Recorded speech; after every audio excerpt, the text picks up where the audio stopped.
Have you ever played a game so bad that it makes you question why it was even released? Welcome to Trilogy. This game is the epitome of what happens when good ideas meet terrible execution. The premise sounds intriguing. A young boy named Otto teaming up with a giant troll to survive in the wilds of post-World War II Scandinavia. Sounds cool, right? Well, it all falls apart the moment you start playing. Let's talk about the issues. Trilogy suffers from clunky controls, uninspired gameplay, and an avalanche of technical glitches. The environments are dull, the animations are stiff, and the game feels like it belongs on a console from 2 generations ago. The AI, completely broken, making co-op mechanics a frustrating mess. But hey, I promised to find something positive, didn't I? Well, the troll's design is kinda cool, it's just a shame you'll never enjoy controlling it because of how awful everything else is.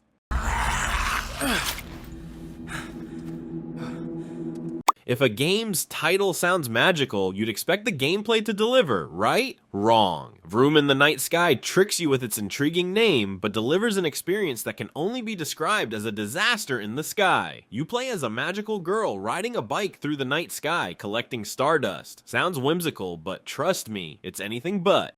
From the very first moment, you'll notice how bad this game is. The graphics look like they were ripped from the PS1 era. The controls are so sluggish and unresponsive that flying feels more like a chore than a joy. And don't even get me started on the repetitive, lifeless gameplay. It's just you flying through hoops over and over again. There's no challenge, no excitement, and certainly no magic. If I had to find something good, the name Vroom in the Night Sky is pretty catchy, but unfortunately the title is the only thing that shines in this mess of a game.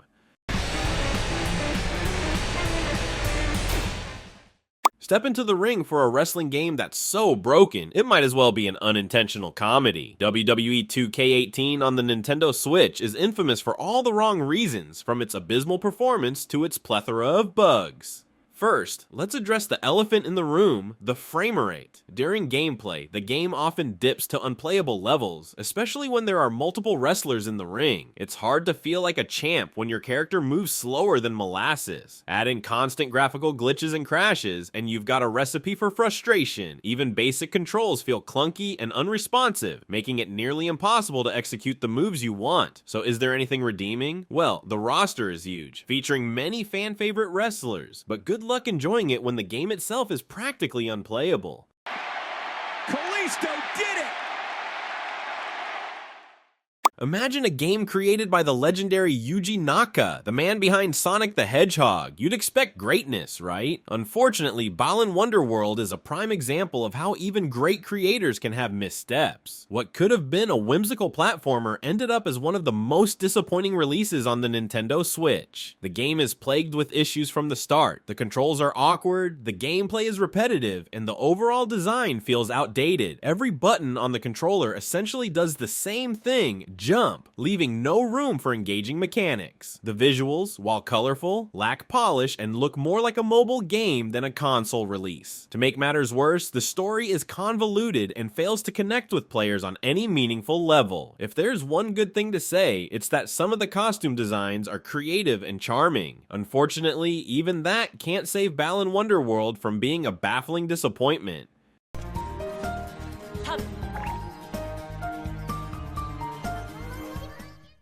From the moment Skull Island Rise of the Kong was announced, there was hope. A game based on King Kong? Sounds promising. Unfortunately, what we got was a monster-sized disappointment. This game is infamous for all the wrong reasons, and it's easy to see why. The graphics are a disaster, with low-quality textures and laughable animations. Combat feels clunky and lacks any sense of impact, making encounters with enemies more of a chore than a thrill. And let's not forget the countless bugs. Floating dinosaurs, nonsensical physics, and the infamous spaghetti climbing mechanics that make scaling surfaces a comical ordeal. If there's a silver lining, it's that the baby Kong featured in a few cutscenes is kinda cute. But honestly, cute moments don't make up for a game that feels like it belongs in the Stone Age.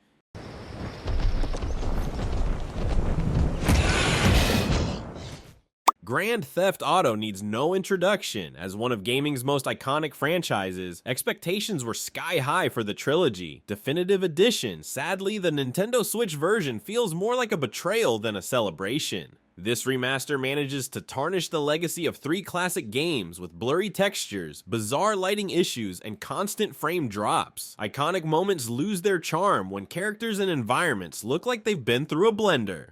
Performance issues aside, many of the gameplay bugs make missions borderline unplayable, and the rain effects, let's just say they've become infamous for making players feel like they're trapped in a monsoon. The only saving grace is the nostalgia factor. If you can look past the technical flaws, which is no small feat, you might still enjoy revisiting these open world masterpieces. But for most fans, this definitive edition is anything but definitive. You ain't stopping me.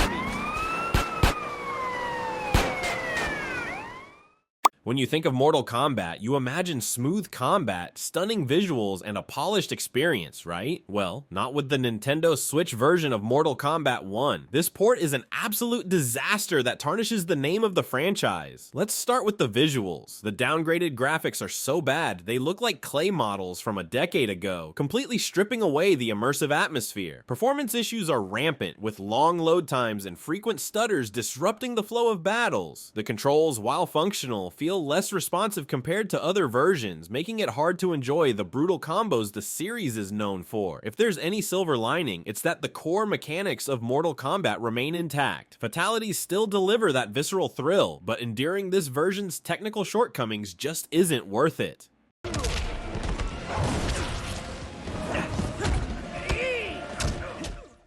How bad does a game have to be for a child to find it boring? Enter Race with Ryan, a kart racing game so lackluster that even its target audience would rather play something else. Trust me, this is a kart racing experience you'll want to steer clear of. The graphics are subpar, resembling a cheap mobile game rather than a console release. The controls are clunky, making it nearly impossible to take sharp turns or even stay on track without crashing into walls. The gameplay is overly simplistic, with no sense of speed or excitement that you'd expect from a kart racer. Even the cutscenes look like they were slapped together in a few minutes using stock assets. The only redeeming feature? It's colorful and may entertain very young kids for a few minutes, but even they will quickly grow tired of the repetitive and poorly designed gameplay.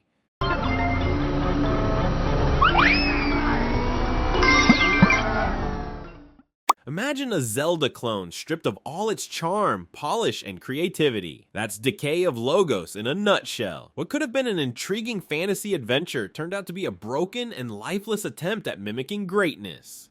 The game's problems start with its dated visuals and poorly optimized performance. The frame rate stutters constantly, even in areas with minimal detail. The combat system is sluggish and unresponsive, turning what should be thrilling battles into frustrating chores. The story, while ambitious, is poorly executed and fails to draw players into its world. If there's one thing worth mentioning, it's the concept of a mystical elk companion, which is a unique idea. Sadly, it's buried under layers of technical flaws and lackluster execution, making this game more of a nightmare than an adventure.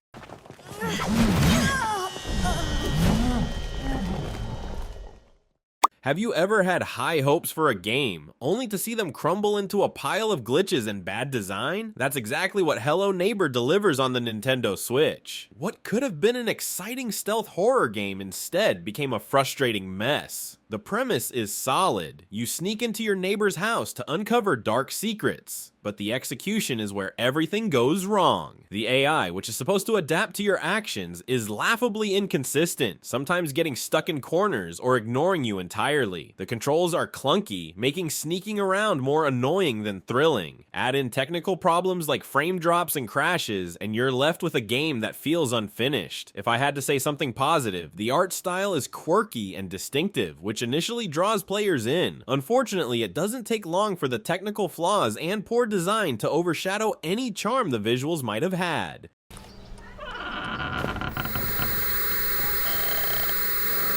And there you have it, the top 10 worst Nintendo Switch games so far. These titles serve as reminders that even on a platform known for amazing games, not everything shines. While some of these had potential, they fell flat due to poor execution, technical issues, or lackluster design. Let us know in the comments which bad games you've endured, or better yet, the worst game you've ever played. Don't forget to like, subscribe, and stay tuned for more gaming content. See you next time.